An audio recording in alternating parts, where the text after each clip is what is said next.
And I'm gonna let the guests in now, if that's okay. All right, Tina. Somebody has to keep us in line. No, I'll let you finish talking. I just. No.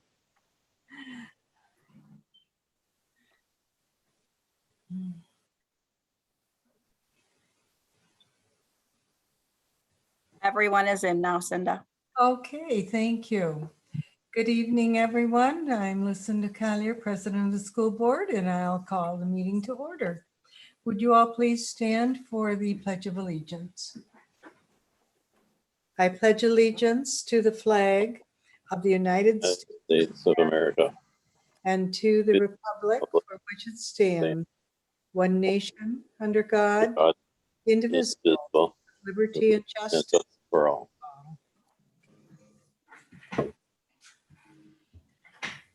All right, a motion please to approve tonight's agenda. Tina and Jason, any discussion? All in favor? Motion is carried. We begin with a presentation tonight. Michael, would you like to do the honors of introduction? Sure. Thank you, Mrs. Collier. So tonight, Gary Barno, our Director of Business Operations and Finance and Waiting, current Acting Assistant Superintendent for Business, is going to go over some of our reserve summary notes.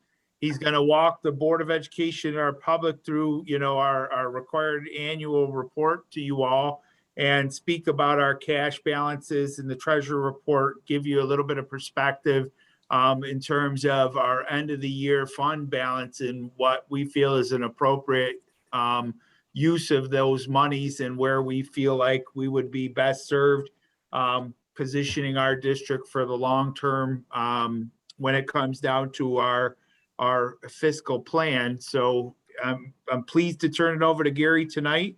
And I will interject as need be, but I feel like the Board of Education and the community are going to be really well served with this presentation. And I think that his plan is right in line with where we said we need to be when we came up with our strategic action plan last year and the community promises that we developed to make sure we're very viable for many years to come. So Gary, if you want to jump in, please feel free to take over. Okay, thank you, Mr. Pullen. We're going to start tonight with this plan. I'm just going to walk you basically through each of the reserves and the reserve report. I just want to start off by saying this report is basically modeled after the report the board has received over the years. It has not changed very much. There are some slight modifications that I will point out as we go along with this report. But basically, this outlines all of our, all the district's reserves that are accounted for in our general fund. It also includes, I believe for the first time, the debt service reserve fund. And I wanted to include that as part of our overall reserves. It's not part of the general fund, but that debt service reserve is used to help offset debt service expenditures in the general fund. And you'll be seeing a little bit more of that in this presentation.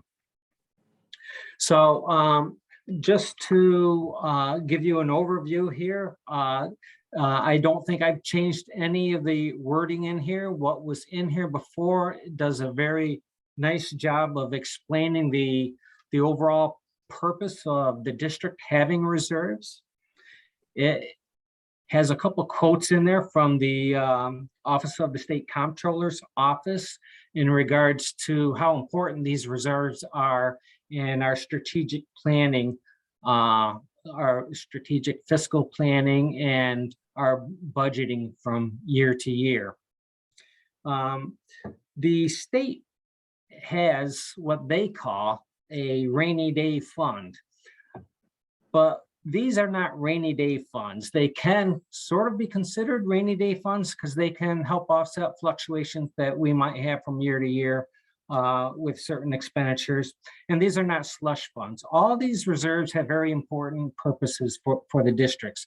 Each of the reserves has its own set of requirements, legal requirements for funding, for expending, for setting up the reserve, etc.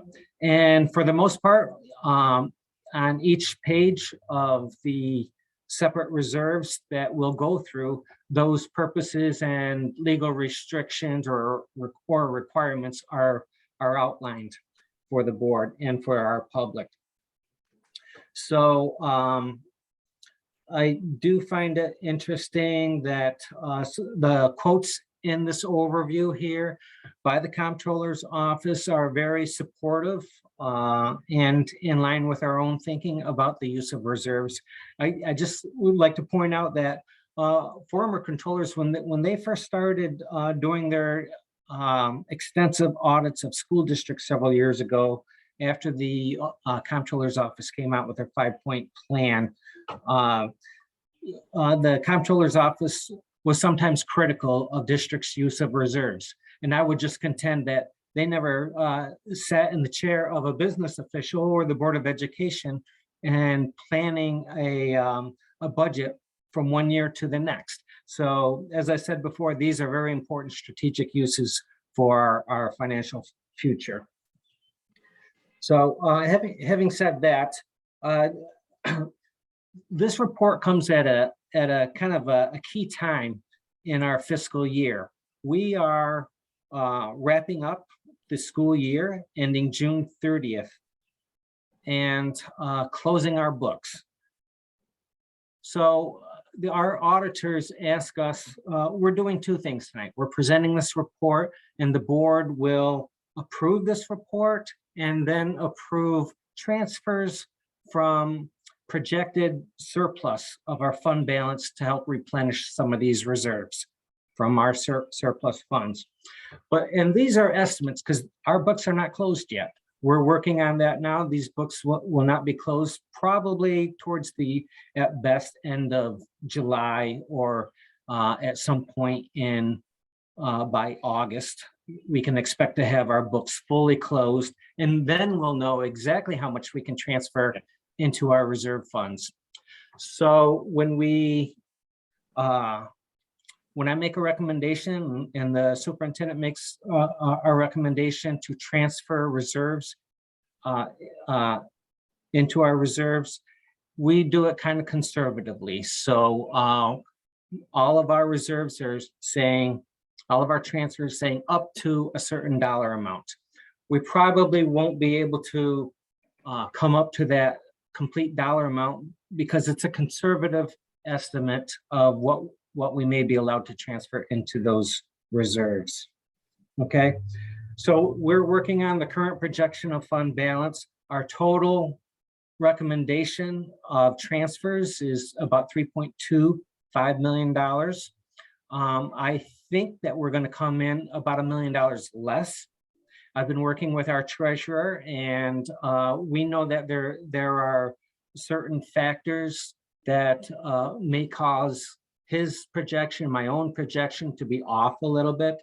But I think we're going to be okay, and we won't have to come back to the board, say in over the summer or during the 22-23 year to say, hey, we may need to transfer some more funds. It's possible, but I don't foresee that at this time. Okay. Our auditors do like to have us have this board, the 21-22 school board, authorize these transfers before the year end. That's why we do it now. Even though the books aren't closed, the auditors do like to have the board approve these transfers ahead of time. So, so that's what we're doing. As Mr. Pullen said, this is a required report for the board.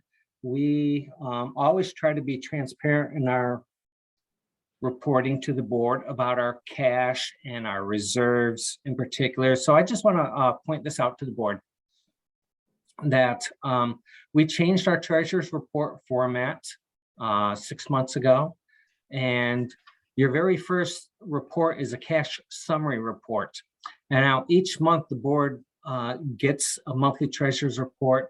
And now that cash summary report will indicate all of our reserves. It's at the first page at the bottom. So if you look at the April report, if you get a chance, the one that you approved at our last board meeting, or if you just wait till the next meeting in July, you'll be getting the May treasurer's report. You can see that right in the cash summary report, the current balance for all of our reserve funds. So we get a few opportunities to take a look at our reserves, not just this annual report, but on a monthly basis. And I would also point out that reserve information is specified, and lots of information about the reserves in our annual audit report that you should be receiving probably sometime in September or early October, when we can expect our finalized audit report. Okay, so that's in the interest of being transparent to the board and our public. So the report also, this report also includes at the tail end, history of a short history of our cash reserve balances going back a couple of years up to the current year, and then projecting some balances out into the next few years. So those are just projections, and they are also projected very conservatively. So in the audit report, I will just point out that if we go to the next page, please, Tina. These are the items that I've just been talking about. And at the bottom right here, I was just going to mention that in our audit report, all the general fund reserve balances are in the fund equity balance sheet section of the report, and they are listed as restricted fund balances. It's one big number. However, in the footnotes of that audit report, there's detailed information about all the reserve balances and information about each of those reserves, just as we have here in our audit report. Okay, so I just want to take you to the next slide, please. And here is just a quick look at our current balances as of April 30th of all of our reserves. So we have listed here a total of 10 reserves. These are all of our reserves on hand. They're all very, very good, smart reserves for a district to have. And for the most part, they're pretty adequately funded. We always would like to have some more. The first 9 reserves you see there are all accounted for in the general fund. And as I mentioned before, this report is including the debt service reserve fund also. So we have in the general fund approximately $4.5 million of reserves currently. And in the debt service reserve fund, the 1.66 million. That is used along with some of our other reserves. If we go to the next slide, please. Thank you. So during the budget process, we help fund our budget, balance our budget, if you will, with the use of reserves. So for 22-23 on the right there, you can see that we have gone from using reserves to help support our budget from the current year of $540,000 to $645,000 in support of our budget. And on the left details which reserves that we are using and how much we are using from those reserves in support of our budget. Okay, and if the board has any questions along the way, please feel free to stop me and ask. Okay, so I just wanted to point out that how these reserves do support our budget. Not all of them can be used to support the budget. Not all of them are available to support a budget. For instance, capital reserve funds can't be used to support a budget. They are used to actually fund our capital project expenditures. So not all of the reserves, all the 9 reserves can be just thrown in to support our budget. And we want to be careful going into the future about how much we rely on these reserves to actually support our budget. So with that in mind, we'll just walk through each of these reserves rather quickly. Unless you have any questions, just feel free to ask. So our first reserve that we have, and we have about $42,000 in this reserve, the tax certiorari reserve. That was set up a couple years ago for a few small claims that we had outstanding. I had checked with our assessors. We currently have no tax certiorari proceedings. However, I think just keeping this balance, this amount in that fund for potential certiorari proceedings that we may incur this year or next year is probably a good idea. So I'll really, I'm not recommending any additional funding or dissolving of the reserve here for those purposes at this time. Okay. Next slide, please. So here's our workers' comp reserve. And this is a nice reserve to have also. We have funded this traditionally in the past, roughly or approximately equivalent to 1 year of our annual contributions to our workers' compensation consortium. We're part of a plan that's administered by the Monroe 2 BOCES, and our premium for that insurance is earmarked for the 22-23 year at almost 153,000. So we're right about there currently. I'm not recommending any increase to this reserve because we're pretty much right there anyhow. We also have in our general fund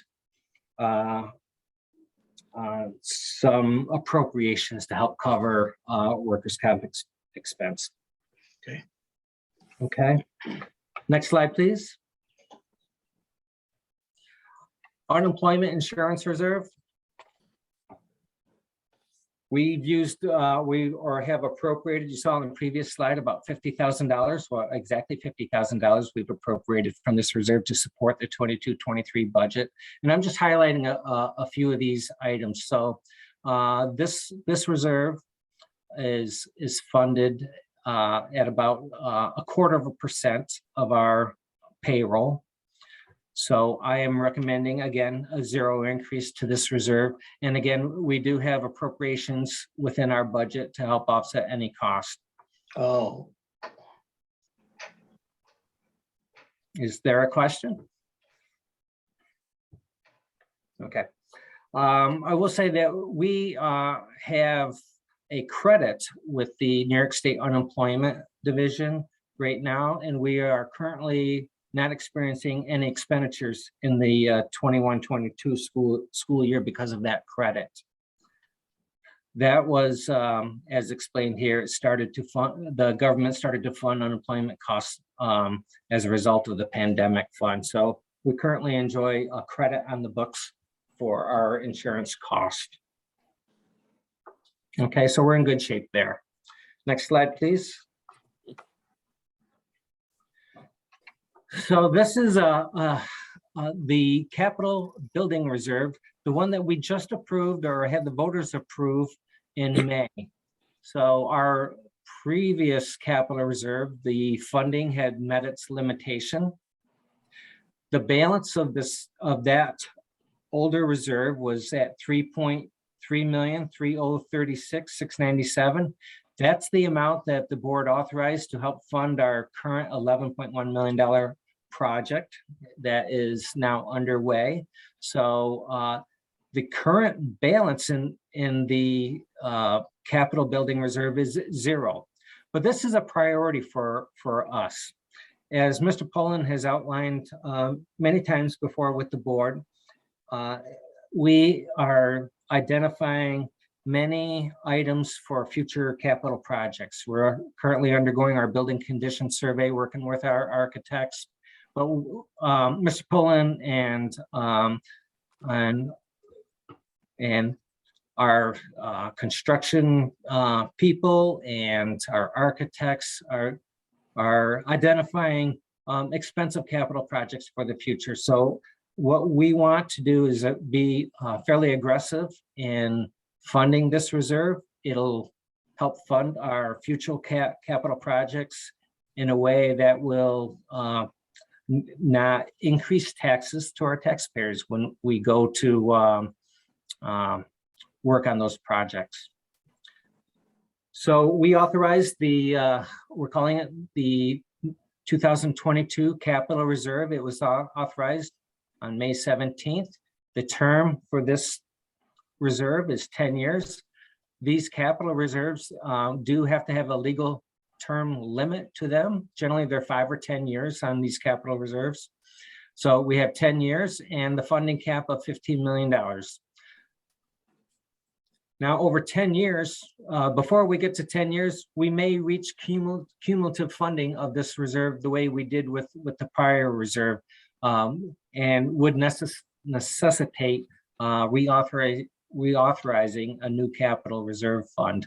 But we felt like putting a funding cap at a pretty high level of $15 million was appropriate to do at this time. So I have made a recommendation based on where we land when we close our books to transfer up to $2.25 million into this reserve fund at the end of the year. And I just want to reiterate that when we do close the books and we make those transfers, those exact amounts will be reported to the board. Okay, in my estimation, we won't, even though the authorization is asking for 2.25, in all likelihood, we won't come in quite that much. We won't have quite that much, but we wanted to be conservative in this estimation and bring it up to the 2.25 million. Okay. Next slide, please. So the next slide is our capital bus reserve. This was established in May of 2019. It had a 10-year term and a funding cap of $2 million. I've highlighted right down at the very bottom that this reserve will approach its funding cap of $2 million when we close the books this year.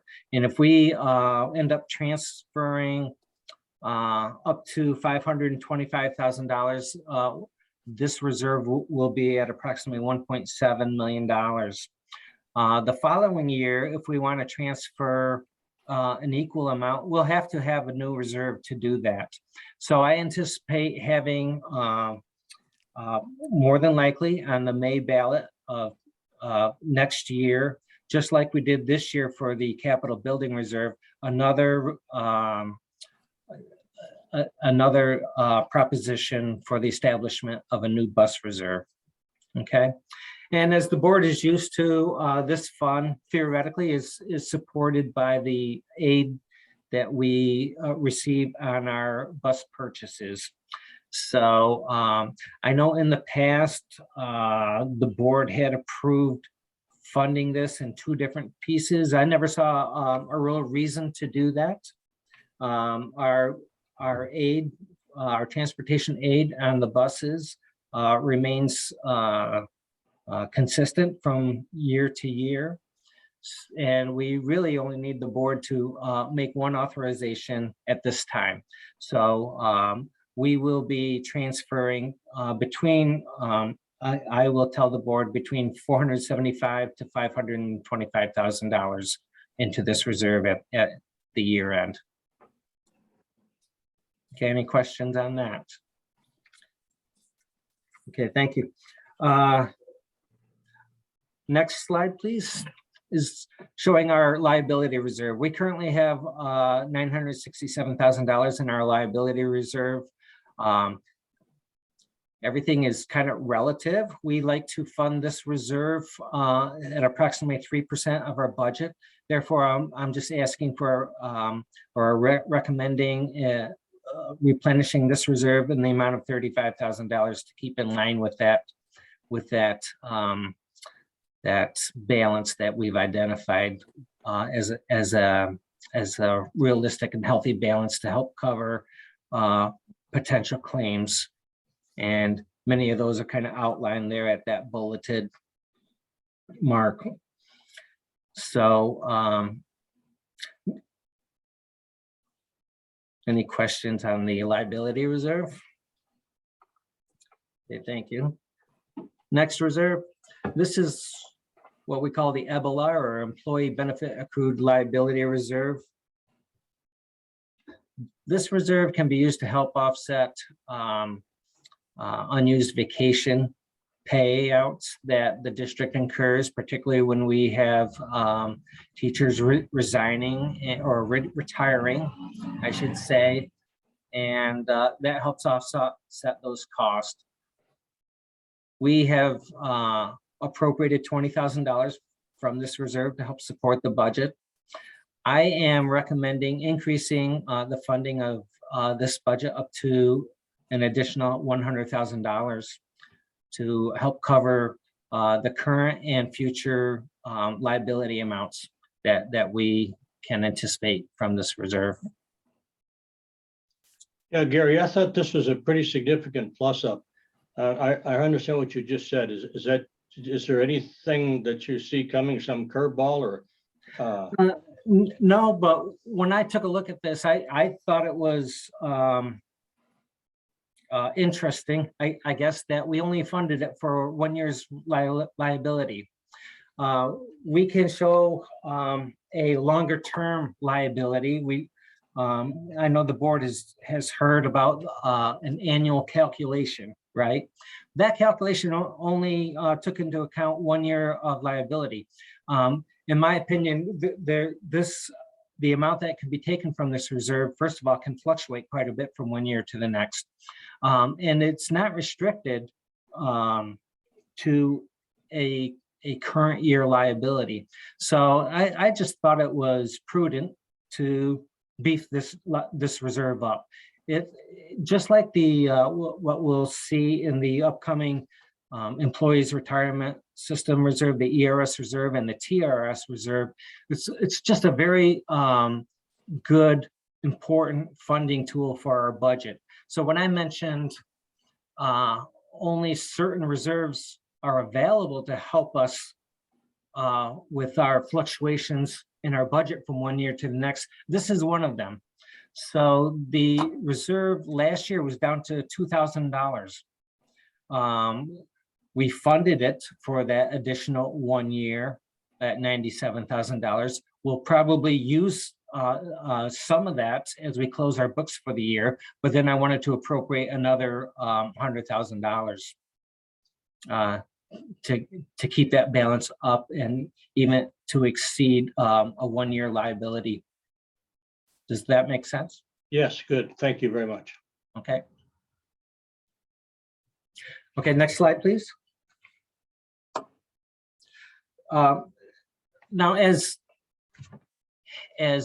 we manage our budget, this is one of my favorite reserves. It's been around for a long time, and because it gives us a lot of flexibility in our budget, and we rely on it very significantly. So you saw in the previous slides how much we rely on from each of these reserves. We're using 5 different reserves to help balance our budget, but by far and away, the most is from this ERS reserve. So we have a budget, a line item budget for employees' retirement expense at about $450,000. So we are, and we have appropriated, or we are planning to use $425 or up to $425,000 in support of the 22-23 budget. So just the numbers alone tell us that this is a very important reserve for us to continue funding, because as we close our books, I anticipate that we will use about $275,000 from this reserve, and then replenish it with up to $375,000 this year. So I want to keep this reserve at its current healthy level of 1.5 million or a little more if we can. Okay. So with that, we can go on to the next reserve, which is, you've all heard in the past that this is a sub-fund of the ERS reserve. To me, that's more of a legalese kind of talk. I like to consider this, like all the other reserves, it has its own specific requirements in terms of funding and spending only for teachers' retirement expenditures, just like the ERS reserve. So I break it out separately from the ERS reserve here. So our current balance is just over $400,000. This reserve can be used in the exact same way as the ERS reserve. The $400,000 is probably about half of where we would like to be ideally, or half of about what we would be allowed to fund this reserve. So it's about 10% of our TRS payroll, which would be about $800,000. So we're not using this reserve as robustly as we do, I would say, as we do with the ERS reserve, just because the numbers so far really don't warrant that. And we have the ability to use the ERS reserve. Over time, I would expect increased use of this reserve, both in support of our future budgets and to lower our costs during the year of those expenses. So more money going in, more money coming out over a period of time. So I am not recommending any increase to this fund at this time. And finally, we have our debt service reserve fund. We are using $100,000 in support of the 22-23 budget from this fund. It currently has a balance of the $1.66 million. So that has helped to use our debt service, which is the principal and interest on our borrowings that are there because they are there because that's what we use to finance our projects. So the debt service reserve fund is an important tool to help offset those costs.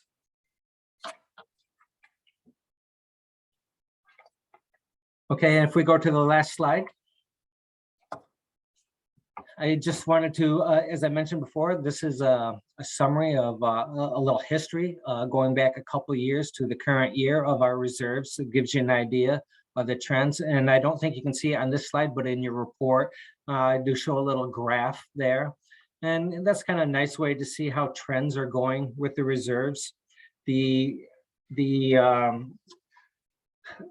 future balances being projected are very conservative and they will change, I can tell you. But right now, for instance, if you look across on the capital building reserve under the 21-22 year, as I said, our current balance is zero and I have in there $1 million. I'm hoping that we end up over $1 million in that reserve when we close the books this year. So I'm projecting right now, it's an estimate of about $1 million as we close 21 and 22 year school year. And as we close next year, I'm just showing an increase of $500,000. Again, the capital reserve fund here is one of our top priorities, looking in the long-term, maintaining our buildings and facilities that we'll want to keep funding this probably at a higher rate than what I'm showing in the projection. But then again, I'm just being conservative. So, okay. And that pretty much is it on the reserve funds, and I'd be happy to answer any questions.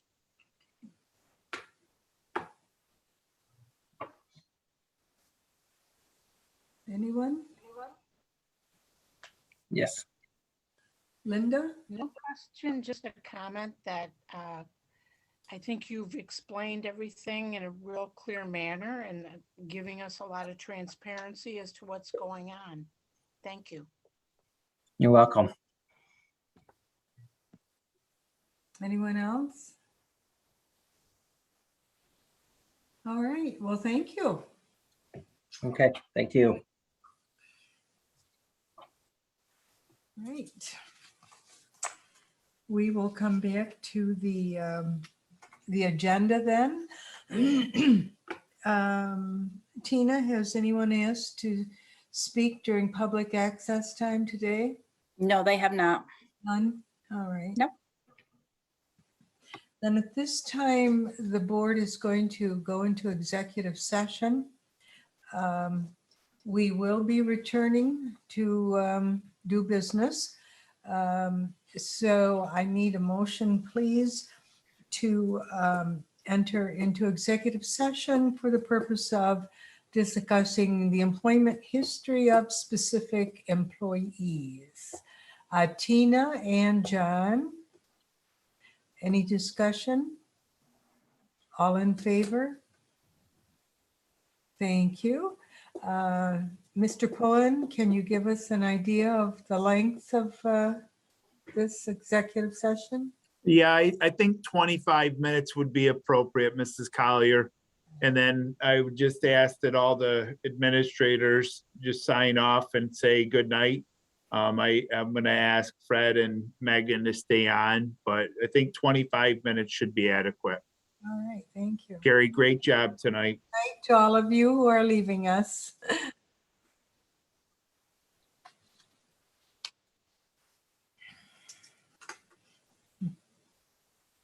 Lois and Christy, can you leave the meeting, please?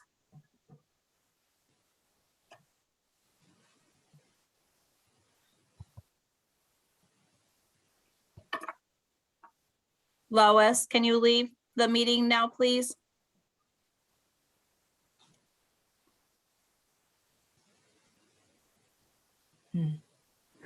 I'm going to pause the recording while I think about that.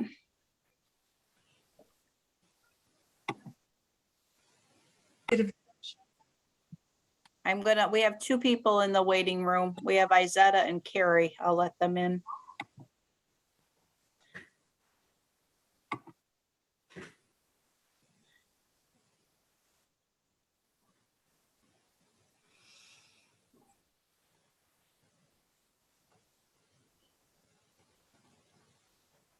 Izetta still says joining. Maybe she's, Maybe she's having trouble tonight.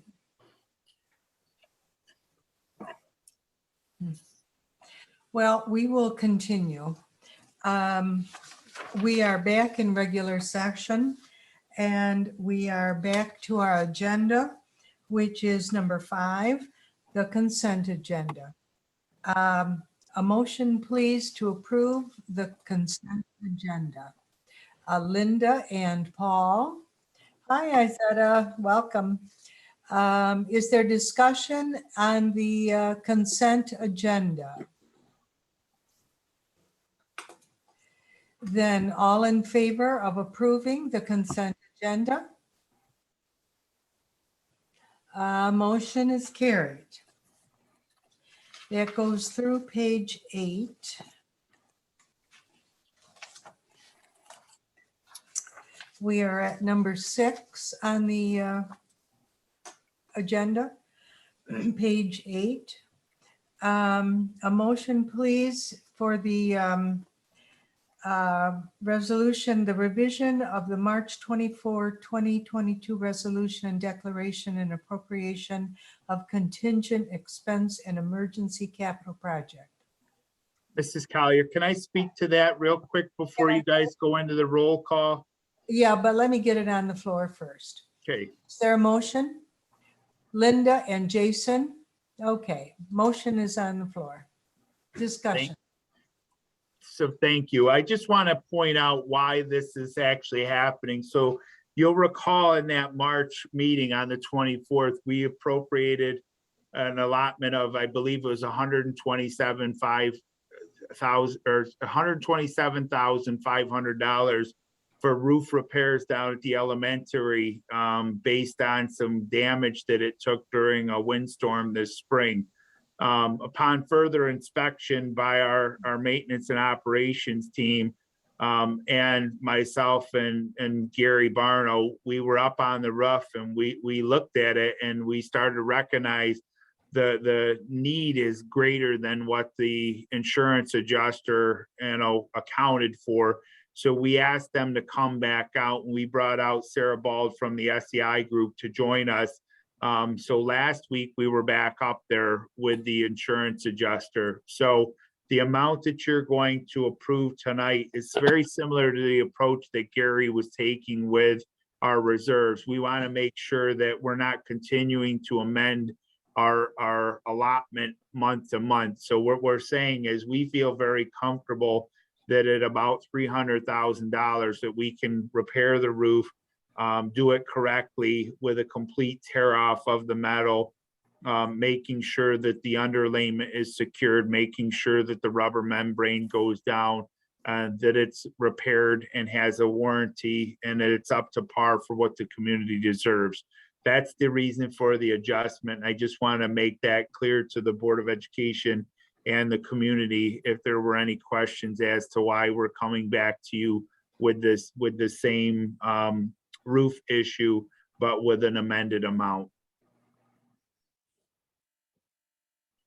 Any discussion, questions? Paul? Mike, was Ted with you on that walkthrough? Yes, he was. Yep. Ted and Matt were both up there with us. The insurance adjuster, Sarah, Gary, and myself. And again, this is our approach to this is to really advocate and try to get the insurance adjuster and the insurance company to understand that the damage is far greater than we first realized. Yep, all good. Thank you. Will that repair be done this summer? We're trying to receive, we're receiving new quotes because the extended scope. So it's hard to say that, obviously it's a priority for us, but there's already been water damage on the inside, and we won't do any of the painting or the preventative maintenance that we had planned for that particular wing until we know we have a watertight and airtight structure there. But our goal is to continue to make sure that we're doing it the right way. Yep, understood. Jason?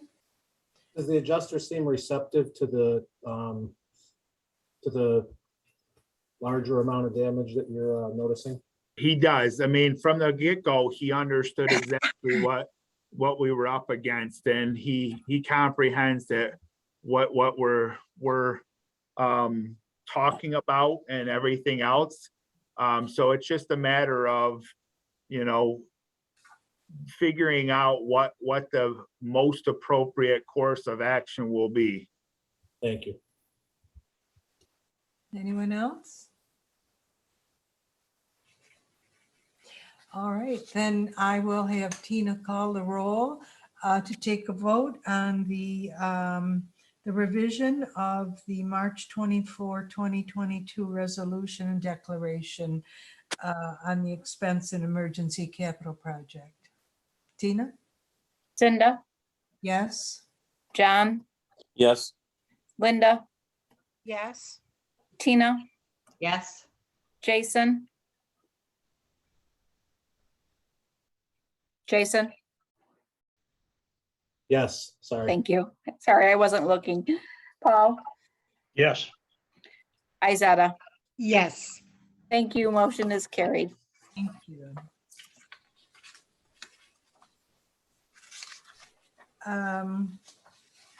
Does anyone have any good news they want to report tonight? We've had a lot of good news over the last couple of months. A lot going on at school.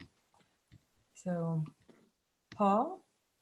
yeah, actually, I think I really want to have Mike speak a little bit more, but great Beck Laureate program, very nicely presented. And of course, graduation was awesome. So, and then Mike, I'd like to have you take a bow as far as percentage of our students that graduated? Thank you.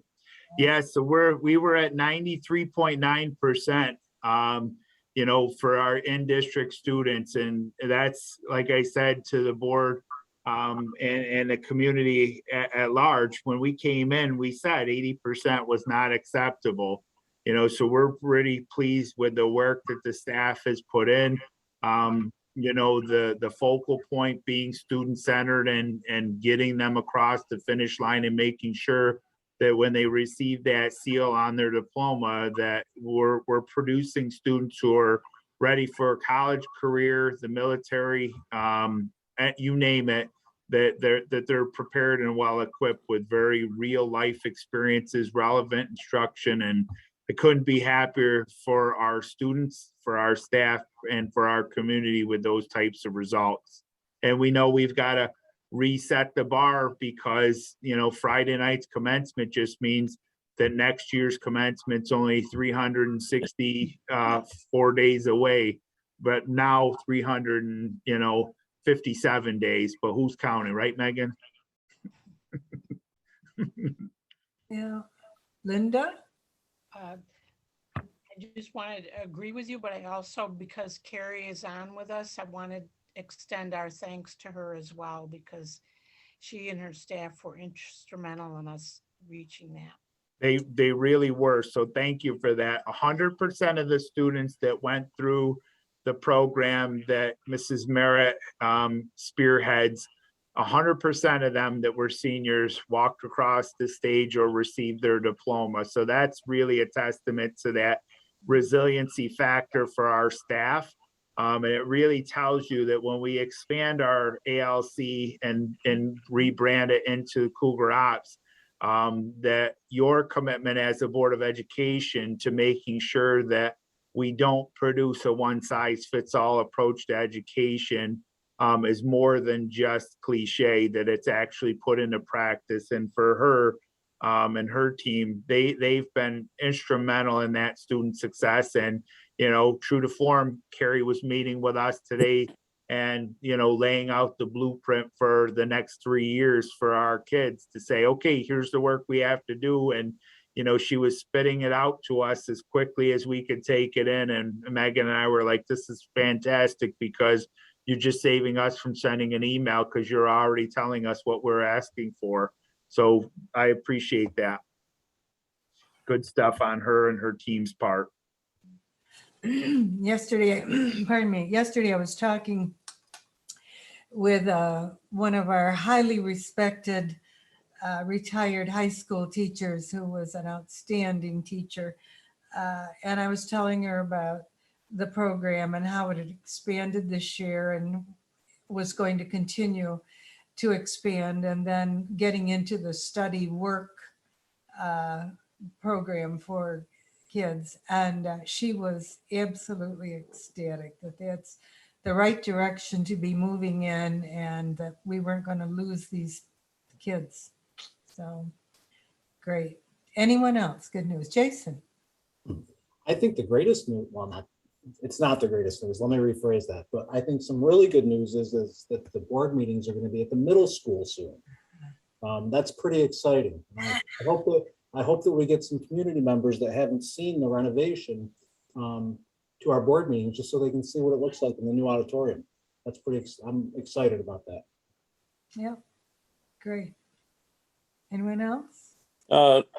Mike, for the public's sake, if they watch this, how do you get in the building and parking and everything?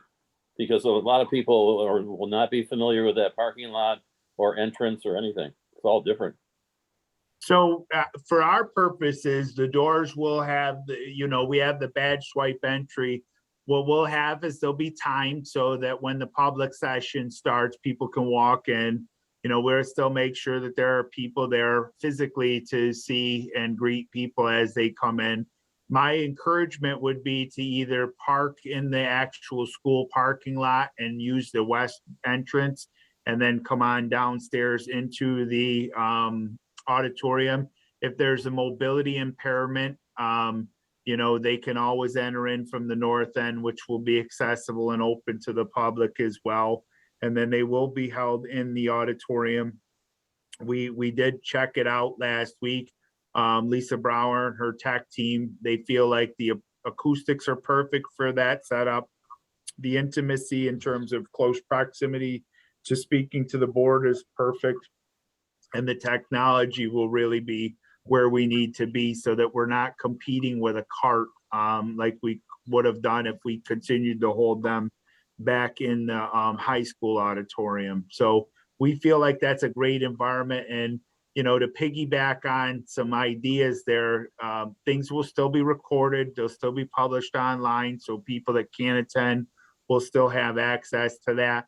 And we're waiting for some updated guidance from state education department to think about whether we can come up with like a hybrid approach and make sure that during times where inclement weather is an issue, rather than cancel, we to a remote type of setting so we can continue to hold board meetings and on a regular scheduled event, not, you know, postpone or delay, because I do feel like that's the one thing that we've learned from the pandemic is we need to be able to shift in a moment's notice and still get the job done. Now, hot off the press is the Lakeshore News, and our graduation is on the front page. Great. So congratulations to all that. Yeah, that was wonderful. Great.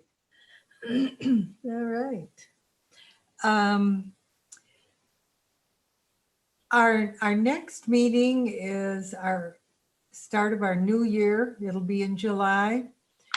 It will be our organizational meeting at the middle school, as we've already said. And the date on that is, Tina? July 5th, That's on a Tuesday. Tuesday. Yep. So at 6 o'clock. So be sure to note that you're back on Tuesday, not waiting for Thursday. And of course, Izetta won't have to worry about that because she's going to take her leave from us. Izetta, once more, we say thank you for And I thank you. service and for being part of the team here. We appreciate it so much. Been a good time. Thank you. Thank you. And I want to say that during the time I have been on, I have appreciated all the work that the staff and the school in general has put towards the fantastic graduation rate increase we have seen over the years. And I think they deserve a big hand for that because it was not an easy job at any time. Absolutely. That's right. Very good. All right. Thank you. I do believe that concludes our agenda for tonight. Everyone have a great a weekend and a great 4th of July. I won't see you before then, will I? Unless there's an emergency. So we'll hope I don't see you. So enjoy your time and I'll see you at the beginning of a new school year. A motion? A motion, please? Izetta should motion an adjournment. All right, Izetta moves. Second her. A second, please, Linda. All right, all in favor. Good night, everyone. Bye. Bye. Bye.